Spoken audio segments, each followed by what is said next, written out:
We all go into relationships hoping for the best, but it's a sad reality that some couples aren't meant to last forever. It can be an emotionally difficult time going through a breakup, and it can also be hard financially. So if you're having to navigate through a divorce or a separation, what should you be thinking about? That's today on Money and a Good Life.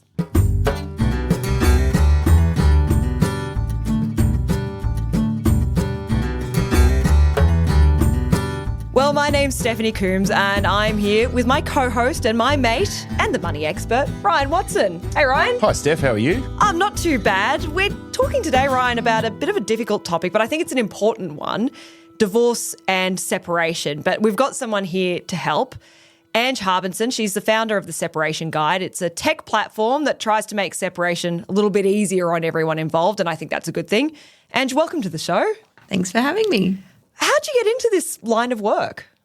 Yeah, it's a really interesting one. If someone had said to me 20 years ago, you're going to be running a divorce technology platform, I probably would have laughed at them.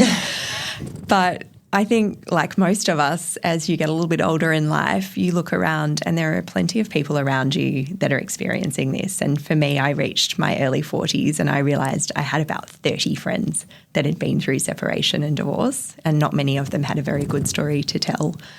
And I just thought, look, that to me seems like a problem that is worth solving. So I think I'm probably the only person in the divorce sector who hasn't had my own divorce, but I certainly have been touched by it in many ways with good friends, family members and dear friends. And I thought there's something we need to do about this. And you were a bit of a support network for these people as well when they were going through divorces and listening to their stories and hearing that it wasn't really unfolding for them in a nice way. Yeah, look, I think probably with my background in kind of digital transformation and marketing and customer experience and design, you sort of can sometimes see problems from a different angle. So I like to think of it as design thinking. How can someone travel through a problem and get through that in a better way than perhaps the way the system has been created and is forcing them to go through it?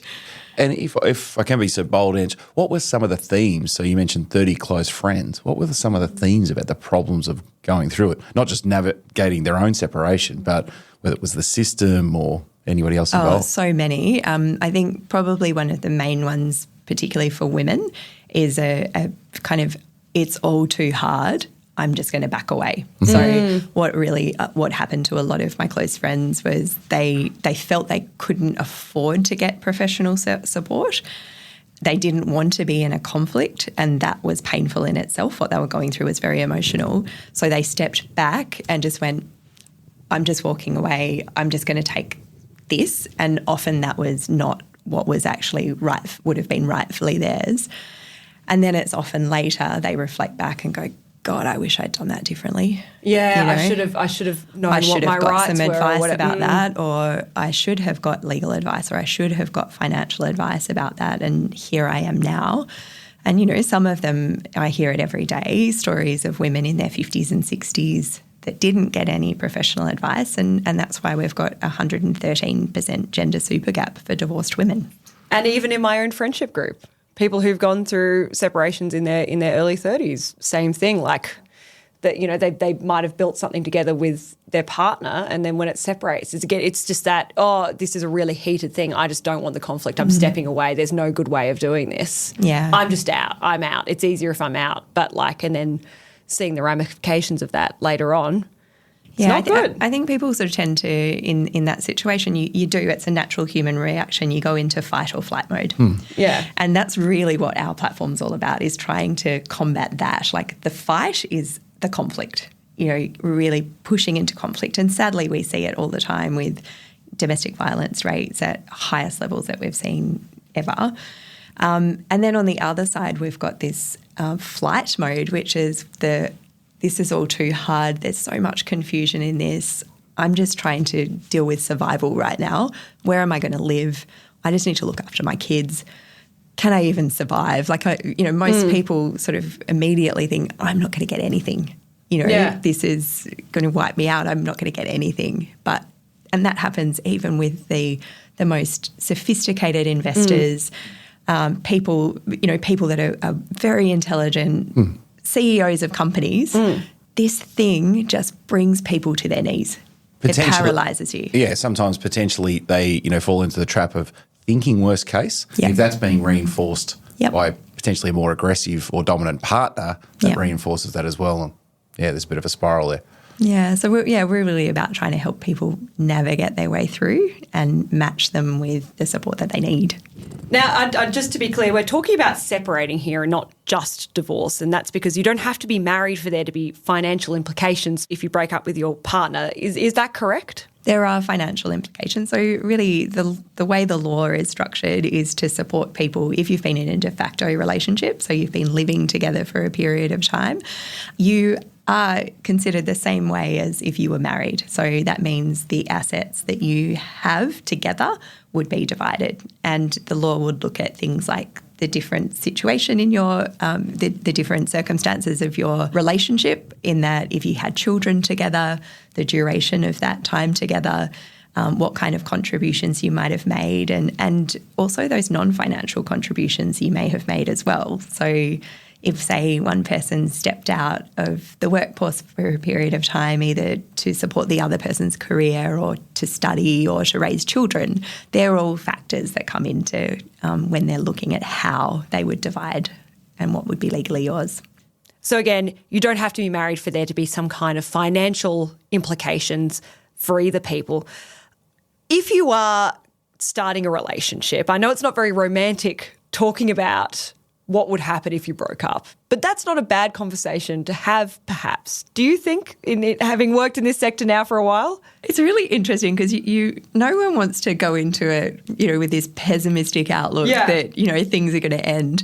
But I was reflecting on this yesterday, and I was thinking, when I got married, I was actually a little bit shocked that the celebrant that worked with us actually talked to us about situations of when things might get hard and what your values might be around those particular situations. And it really forced us to have a conversation when it was, we're all in the lovey-dovey sunshine and rainbows, we're about to get married kind of mode. But it did make us actually go, well, what would you do in that situation, or how would we respond in that situation?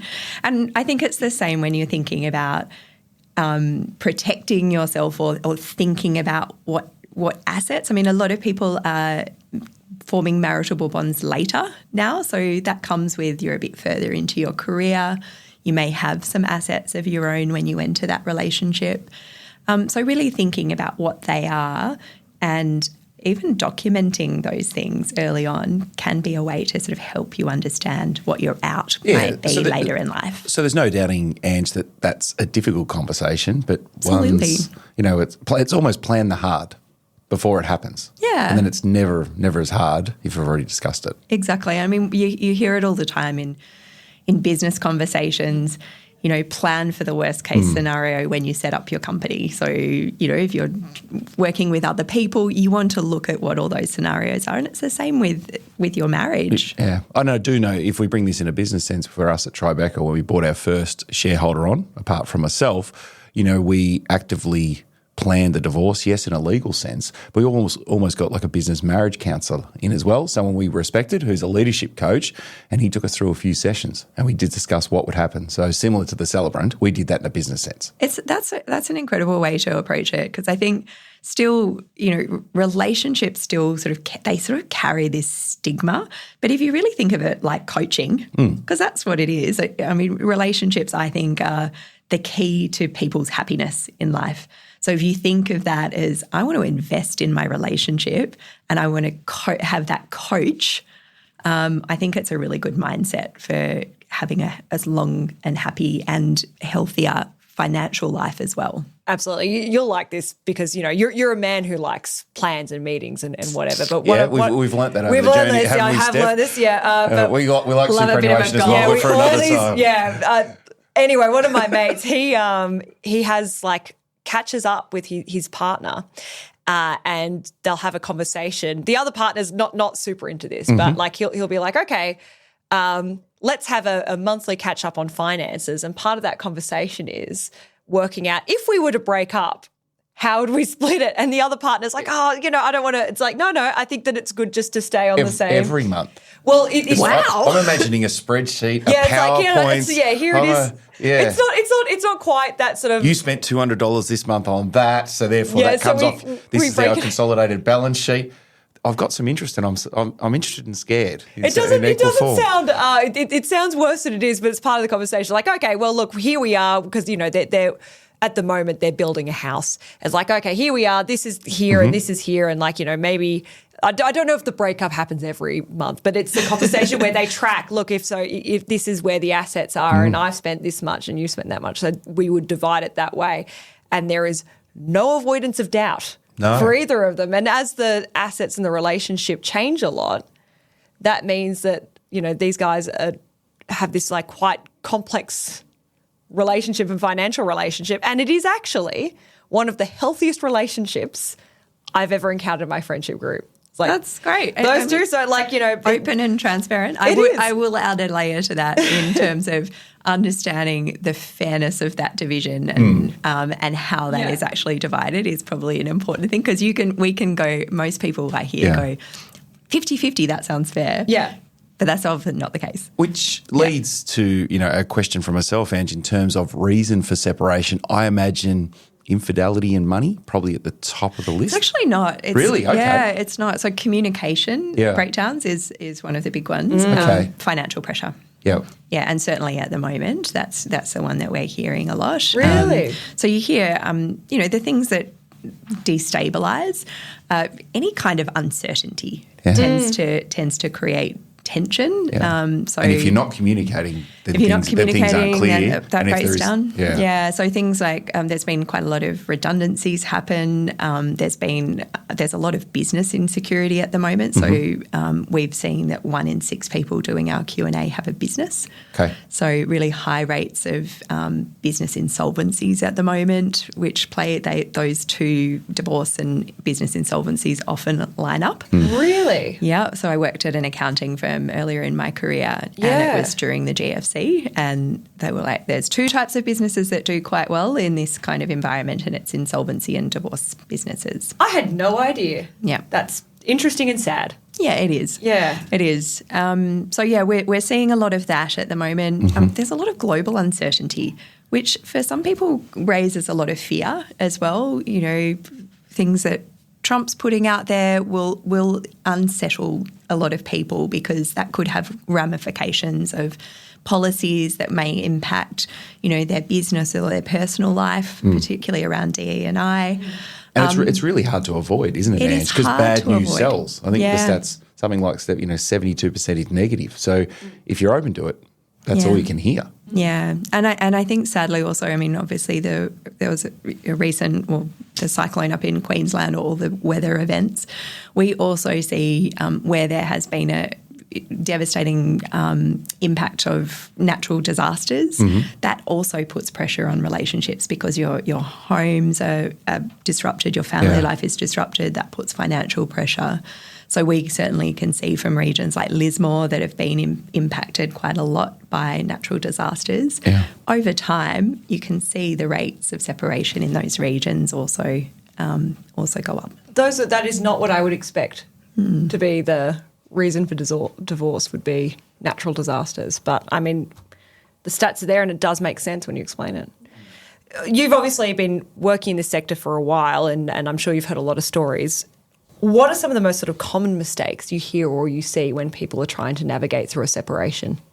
I think I touched on them earlier. I think one of them is really confusion and overwhelm. So it's the natural reaction, as I said, is this fight or flight response. But what we find is, as soon as people start, and for us it's doing that Q&A on our website, which is 3 to 5 minutes of your life, all of a sudden there's this like, I feel better now. Like, I feel like I know what to do, or there's, there's a path through this. There's started, and it's breaking down some of those myths. Problem shared is a problem halved. Correct. It's correct. And then as soon as you feel like you've got support around you and people around you. And you have to remember that this is such a private issue. Like it's still, as I said, very taboo. There's still a shame of failure, which it shouldn't be. It's incredibly common. A relationship breakdown, nearly 50% of relationships will go through this at one point in their life. Yeah. So it is incredibly common. Yet still as a society we have a bit of a, don't talk about it. Yeah. But, when you think about it, it's happening to everyone around you. Yeah. So the more you talk about it, the easier it is to understand it and to work through it in a positive way. Which is probably a good segue, Steph. Angie, can we do a bit more of a deep dive around the separation guide and how you help? Just what that process looks like. I'd love for our listeners to know more. If there's this shame and people don't know where to start, what's the lay of the land look like from a separation guide point of view? Yeah, look, we really created the guide as a way to help people remove some of the cost, conflict and confusion that they often feel going through this. So that starts with a 3-minute Q&A, and it's a series of questions that we ask just about your personal situation. So are you married or in a de facto relationship? Do you have children? What are some of the assets and liabilities that you have within your relationship so we can understand the complexity and different people that may be able to support you? And we also ask a series of questions that help understand the power balances within the relationship and the nature of communication within the relationship as well. And that helps identify if there may be signs of family violence or power imbalances that the legal process needs to be aware of. It then triages you into the most suitable legal approach for your circumstances, and also matches you with a range of other providers that will support you through that, and you'll need their support to go through that. So that could be people like Ryan as a financial advisors or financial coaches. It could be divorce coaches, child support consultants, property people. There's a whole world of things that happen when you go through a separation.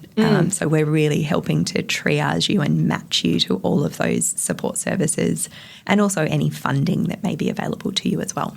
Beautiful. I think this is also a good time to talk about the types of separations, because it isn't just lawyers at 10 paces. There are other ways of doing it. So can you run us through those? Yeah. So look, we really put people into three buckets. So there's a huge portion of the world that would like to do a DIY divorce. Yes. But in actual stats, when you go through the triage, about 6% are suited to that approach. Wow, Yeah, right. It's a small number. Only 6%. Yeah. And that's because most people don't know what fairness is in the law. That's the number one thing. The second group of people, which is where most people actually fall, is those that are suited to a mediation-led process. And for the separation guide, we call that guided mediation, which is a form of mediation which does include a legally qualified mediator to guide you to fairness. And then you work with lawyers at the end of the process to have your independent fairness checks.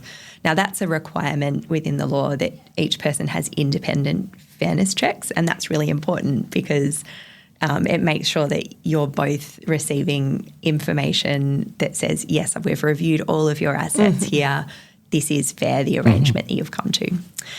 And the final version is what most people default to is that I need to get a lawyer. And we're saying, yes, you do need to see a lawyer, but let's put it in the right sequence. Yeah. If you're suited to mediation, why go into something that's assuming that you're going to be battling it out and maybe ending in court? Yeah. Let's put you with people that are trained to go resolution first. That's their whole goal, is to help you look at where they're often, for a lot of people, it may be one or two areas that they just are in disagreement on or trying to understand what's fair.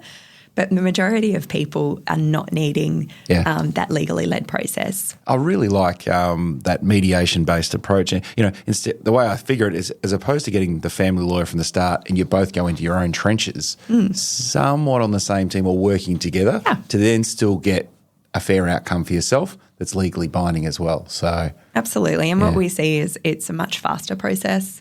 That's really which important, is huge. right? The longer it goes on, the longer it goes on. Yeah, when you think about the stress of separation, like the average separation is 626 days. So it's a long time. Wow. Yeah. It's a long time. So the best part of 2 years. The best part of 2 years. Yeah. And expensive if it's dragging on that way as well too. And it's not only that. I mean, I think about the disruption that it causes. So 80% of people report they're in high stress. So we talk about the mental fitness scores. There's kind of green, there's yellow, orange and red.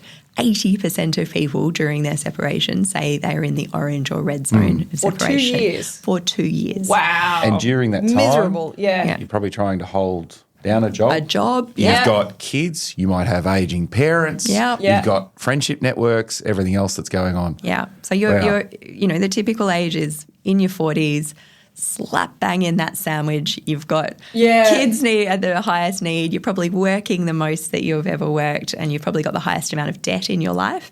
And then you've got aging parents at the top end. Yeah.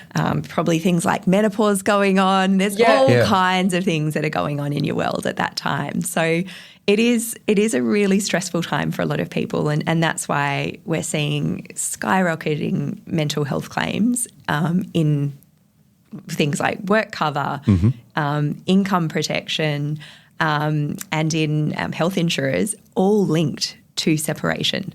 It is a really close link to that. So I'm not surprised. Yeah. When you put it that way, and 600 days of that. Yeah. If you do involve mediation, does that bring the time down a lot? Absolutely. So mediation is by far, by nature, it's a less conflict fueled process. So to explain how it works in our, with people that use the separation guide, we've got mediators across the country, independent mediators across the country that are using this model. They would start by using our platform to do what's called a getting on the same page form, and it basically outlines what it is that you'd like to achieve for your separation. What does good look like for you? The mediator then looks at both of those and says, okay, there's only a few points here that we need to work through together, and I'll use my legal hat to say, look, fairness to this situation would look somewhere in the range of this. So I'll give my advice to the mediation that this is in the range of fairness for discussion. So that means you're not having to come to an agreement. Let's say if it's a mediator who doesn't have that legal background, they don't know the realms of the law. So they're just coming to an agreement, but that might get unravelled again further down the track with lawyers. So this approach has that legal layer to it. Sounds like it's a very good balance of the qualitative but also the quantitative, in the legal sense. Absolutely. Yeah. Absolutely. And then once you've reached an agreement, and the mediation in itself can be a series of 5 or 15-minute phone conversations with you and the mediator. Okay. Then the mediator might bring you both together and say, all right, let's work through this today. This is a proposal of how we could work. What do you think about that, Steph? Yeah. What do you think about that, Ryan? Yeah. And it's not a confrontational, day-long mediation or day in court, which also brings stress levels through the roof, and you feel like you've got to make this decision on this one day, and then what happens if I was having a bad day that day and I didn't think about X, Y, and Z? You've got a period of time to work through all of those scenarios and have back and forth. You might engage with a financial advisor through that process as well. And, I know Ryan does some great work in modelling out different scenarios for people. So you can say, well, look, this is how the asset pool would possibly be divided. But for you, maybe you want to put a bit into super to protect you later, and you want to put a bit here so that you've got enough for the family home. And that's a big thing, isn't it, Ange, around the family home? So obviously, Steph, when you're going through a time like this, you revert back to somewhere down the bottom of Maslow's. So you're looking at food, shelter, security. Correct. Things like keeping the family home, ability to potentially borrow all that money to keep that. There are other strategies around. You might potentially take a longer term rent or lease. Yeah. Because people often want to stay where they are because they know it, but it's also the schooling and the like. But if people go through a divorce or separation and financial settlement, they might just take that 2 or 3 year rental, exhale, put the money in something else, like whether it doesn't really matter how the money's invested, right? But then they can make decisions when they've got greater clarity. Yeah, so they've got the comfort of the home. They've got the comfort. Yeah, because in 2 to 3 the home years, is sorted, and then I know where I'm sleeping. I know like that doesn't have to change for 2 years, and then in 2 the to rest 3 can years, be sorted things out. are dynamic. Yeah. You might have kids who go from primary school to secondary school. They might have different needs, different Yeah. wants, repartnered. It's just about making the right decisions at the right time with the right advice. Because when you don't, you might take on excess debt. That stress level goes up again. You might buy a home that's not right, create stamp duty. There's a whole lot of other implications It's actually a as great well. time, I think, if you're in that sort of like chaos. That's probably not a bad time to talk to someone who's going to take you off the edge from making bad decisions because you're not thinking straight as well. It's really hard for people to take themselves out of their own financial situation, if that makes sense, and just be objective about it. You know, working with a good financial advisor, they can create a multitude of different scenarios and modelling, and people can make informed decisions around if this, then that. And talked before about, depending on life stage or how much people have worked, you might elect to keep more money in superannuation. Great tax effective environment. For other people, they might have other needs and wants as well. As best we can, it's about making logical decisions at what can be a very emotional time. Yeah. Absolutely. But I mean, I know personally, and I know this to be true from the data as well as observations anecdotally, women often have a less comfortable around the financial side of that. The financial literacy, it's well documented, is women tend to have less exposure to it. Old traditional things, you know, they are not always taking that role in the family unit as well. That's obviously changing, but it is a long-term issue. And so I think it's important for when you are getting financial advice, and this is something I've asked from my own accountants and financial advisors as well, can you just put it down, like can you draw an illustration of that for me, or can you show it to me on paper? Because if it's given to me in an auditory way, often it goes in and it goes out. There's terms that I'm not necessarily comfortable with. But as soon as I can see it written down, I'm like, yeah, that makes sense. That's what we need to do. Yeah. And that's one of the key things Angela talks about. When people are going through separation, a really powerful role that an advisor can play is that scenario-based modelling, and we can look at longevity of money. So it's one page, a picture speaks 1,000 words. I think up to 87 people are visual learners. Whether it's the best, middle or worst case, whatever we're talking through here, you know, with a mediator, when we can show that the money, you're okay, the money will last average life expectancy, it's, okay, what do you really want from this point, you know? What decisions do we want to make? Yeah. You're safe, you can have a place to live, you're going to be all right. Now what's the getting them out? I think it's not a bad thing to talk about what assets can actually be split as well, because we think houses and we think cash, but there's more than that, isn't there? Yeah, there is. So, I mean, the big one is superannuation. Yep. And for many, many years that was left off the table, and which is why now there are so many women later in life that don't have super in their asset pools. But super is a very important one, and I could talk all day on that particular topic. See, it's not just me. We have Not a just me and long-standing superannuation. feud about superannuation again. That's one where it's I just... thought we were getting you on the right. What do you mean? No, you're right. No, superannuation. Woo, okay, yeah. Super, don't forget super. Very important.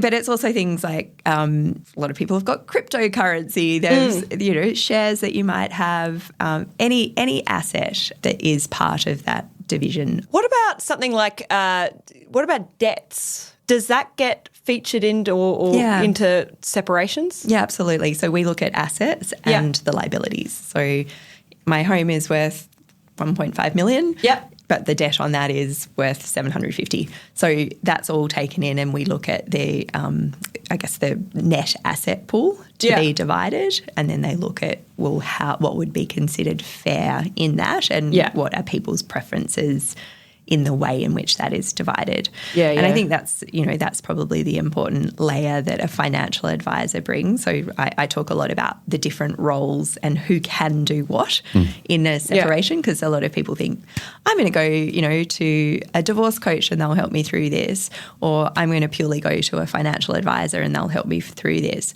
But it's important to know they all have roles to play, and their qualifications allow them to give you advice on specific areas. The one thing, Steph, that we've seen work really well through Angela's platform, professionals collaborating together and working for the client as well. So really open walls. Obviously, the clients are okay with it, but working together to get an optimal outcome. Or, yep, that's not my field of expertise, but I think you need to speak with this person or this person. You mentioned earlier about a child support expert that you got on your platform. Fantastic.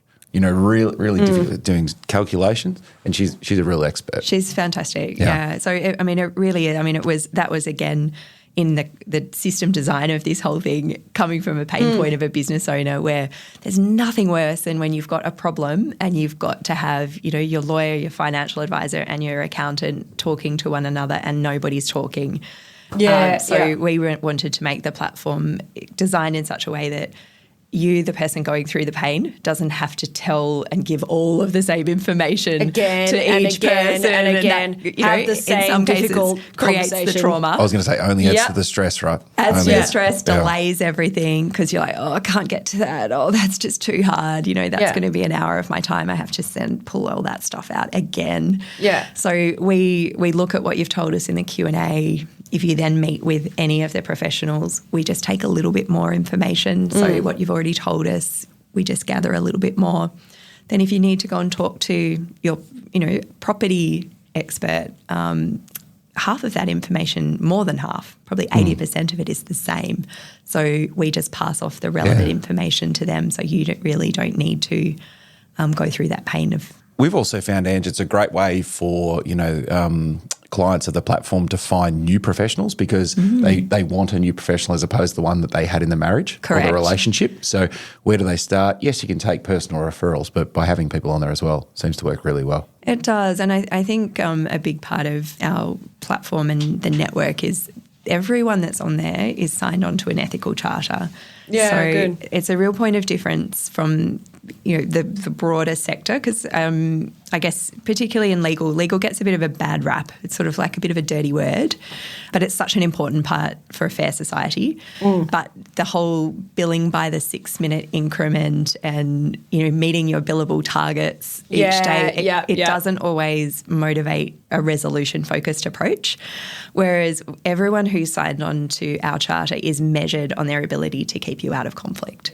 Great. So they sign on that they believe in court as a last resort, they believe in fair and transparent pricing, and that they will collaborate and communicate with all of the professionals required. So it's not this ownership, that's my client, no, they're mine, I'm going to do this.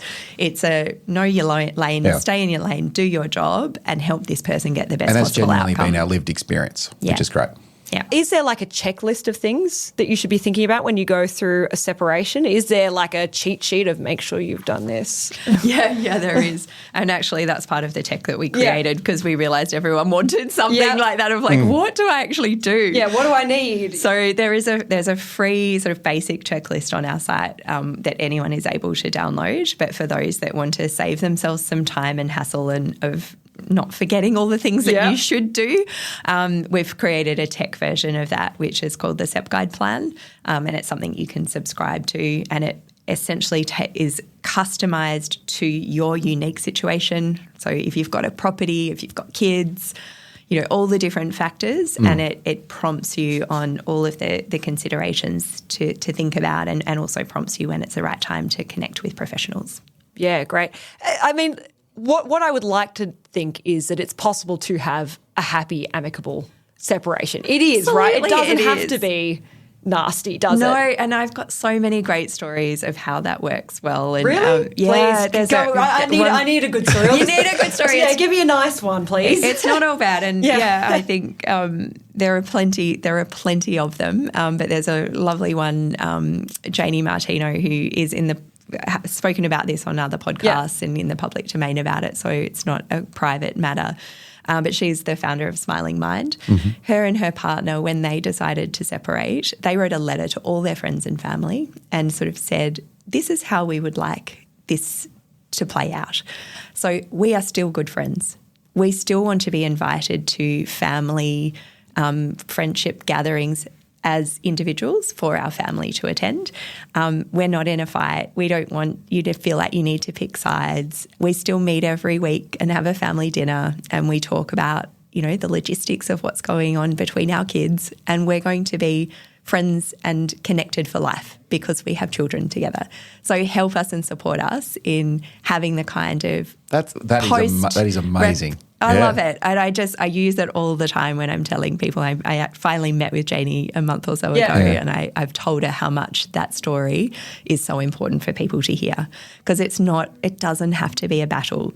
It doesn't have to be. These are words that are associated all the time with separation, and that just creates the fear and builds the stigma. And the expectation as well. It's like, oh, I'm going through. This is going to be tough. Like this is going to be a fight. Oh no! And it's like if you go in with that thought and that expectation, it will have a self-fulfilling prophecy, right? Setting the agenda about the role that the family and friends can play in that as well. So they don't need which side are we going to take? Absolutely. There is no side. And it's help us do the best that we can in there. Like, what great leadership. Yeah, it is. I mean, it's interesting. We've got a blog which is how to support a friend through separation or friend or family through separation. It's the second highest traffic blog. Like, it's really important. But it is. It's how can you play an active role? Because it's a natural tendency to pick sides.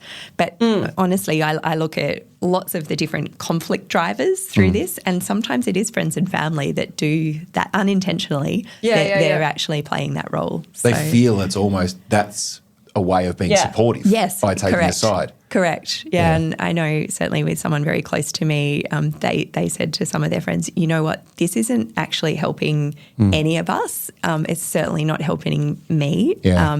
I'm very amicable with my partner and we want to remain that way.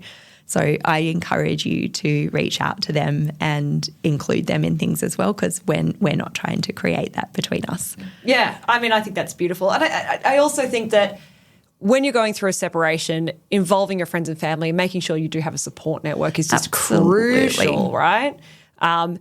What are the other things, money aside, like if you're going through a separation, what kind of self-care should you be doing? Yeah, look, I always say, look after yourself first. So care for your own mental health and well-being. It is a significant life event. It is considered the second most stressful thing you will go through in your lifetime.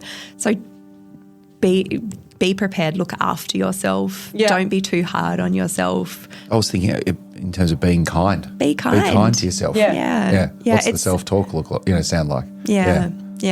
It's often, coming to something not working, I know a lot in the startup world you don't think about failures, you think about learnings. And it's a mindset shift that you take. That's just a learning that I'm taking with me into my next thing. And I think we need to take that same approach with relationships.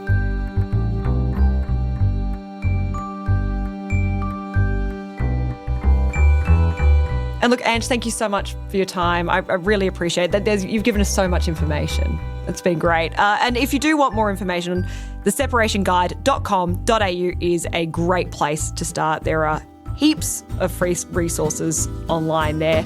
And if you haven't already, do make sure you follow Money in a Good Life wherever you're listening now so you don't miss an episode. And we'll see you next time.